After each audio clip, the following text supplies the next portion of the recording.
లోనే అటవీ శాఖ అలర్ట్ అయింది. అరే మనం ఇట్లాంటి తప్పిదం చేయకూడదు. అదే ఏదేమున్నా అందరి సహకారం ఉందిలే. నేను ఏమంటున్నానంటే ఇట్లాంటి నిర్ణయాల వల్ల రాష్ట్ర వ్యాప్తంగా ఈరోజు అటవీ శాఖలో మార్పు జరిగారు. ఇట్లా కొట్టద్దు, ఇలాంటి అరెస్ట్మెంట్ చేయొద్దు, ఏదైనా మంచిదనం చేద్దామని ఒక ఆలోచన వచ్చింది వాళ్ళు. స్టేట్ ఇష్యూ అయిపోయింది. కాబట్టి మారాలి. ఇప్పుడు చూద్దాం. ఇక కొన్ని రోజులు చాలా మావాళ్ళతోటి కౌన్సిలింగ్ నుంచి చెయ్యమదే అన్నారు. ఇందన్పల్లి ఎప్పవర్ మీద సస్పెండ్ చేయడం ఒక ఎత్తు అయితే, మేమంతా కూడా డిమాండ్ చేసేది మరొక ఎత్తు ఉంది. వాస్తవంగా ఈ ప్రాంతంలో ఆగడాలు ఆపాలంటే కంపల్సరీ సాయంత్రంను ఈ ప్రాంతం నుంచి తీయాల్సిందే. ఇది మొదటి మెట్టు మాత్రమే. ఇంకా రెండవది ఉంది, అది కూడా కంపల్సరీ చేయాల్సిందే. అదేవిధంగా నాకున్న ఇన్ఫర్మేషన్ ప్రకారం ఎవరైతే యువకుడిని కొడితే ఏమైంది, తప్పేంటిది అనే కోణంలో ఈరోజు అటవీ శాఖ అధికారులు మాట్లాడుతున్న విషయాలు నా దృష్టికి రావడం అనేది జరిగింది. నేను మళ్ళా చెప్తున్నా, మీ మాట్లాడే వైఖరి మారాలి. ఈరోజు మీ యొక్క ప్రేమ భావంతో మాట్లాడే ప్రయత్నం చేయాలి, కానీ ఇంకా కర్కశంగానే వ్యవహరించడం.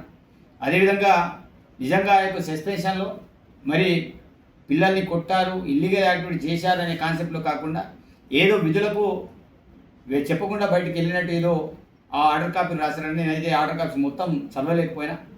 ఏదేమైనా సరే నా టార్గెట్ సాంతారాం. కాబట్టి ఇమీడియట్లీ సాంతారాంని ఈ ప్రాంతం నుంచి పంపించాలి. అదేవిధంగా ఆదివాసులు కావచ్చు, ఆదివేశత్తులు కావచ్చు, ఎవరిని కూడా ఇప్పటి నుంచి ఇబ్బంది పెట్టద్దు. వాస్తవంగా ఈ యొక్క సస్పెన్షన్ తోటి రాష్ట్ర వ్యాప్తంగా కూడా అటవీ శాఖలో కొన్ని మార్పులు జరగాలని కోరుకుంటున్నా. ఎందుకంటే మీరు చేసే అరాచకాలు ఎవరు కూడా భరిస్తలేరు. తిరుగుబాటు వచ్చినప్పుడు ఎవరు కూడా దాన్ని ఆపలేరు. ప్రళయం వస్తున్నప్పుడు దాన్ని మనం అడ్డంగా వెళ్ళినప్పుడు మనం కూడా కొట్టుకుపోయే ప్రమాదం ఉంటుంది. కాబట్టి ఆ ప్రళయం రాకుండా ఉండాలంటే మరి సమీక్షల ద్వారా, మిగతా చర్చల ద్వారా అటవీకి సంబంధించిన పరిష్కారం చేయడానికి ప్రయత్నం చేయాలి. వాస్తవం ఒకసారి 60 రూపాయల కింద బట్టలు ఇచ్చిన తర్వాత దానికి దున్నడానికి కావచ్చు, అన్ని రకాల కల్టివేషన్ చేయడానికి ఆస్కారం ఉంటుంది. కానీ ట్రాక్టర్లతో దున్నద్దు, ఒపీనియన్లు కొట్టద్దు, 3 కరెంట్లు పెట్టద్దు, ఇలాంటి నియమ నిబంధనలు పెట్టడం. అదేవిధంగా సాంతరాం గారు అనాది కాలం నుంచి చాలామంది బీసీలు కావచ్చు, ఎస్సీలు కావచ్చు వ్యవసాయం చేస్తుంది. అలాంటి వాళ్ళ దగ్గర పోయి ప్లాంటేషన్ పెట్టే కార్యక్రమం. అదేవిధంగా పట్టుపురుగుల్లో ఉన్న ఆదివాసులు చేనుల దగ్గర 500 కుటుంబాలకు సంబంధించిన వాళ్ళలో పోయి పట్టుపురుగుల నుంచి రాణించే కార్యక్రమం చేయడం.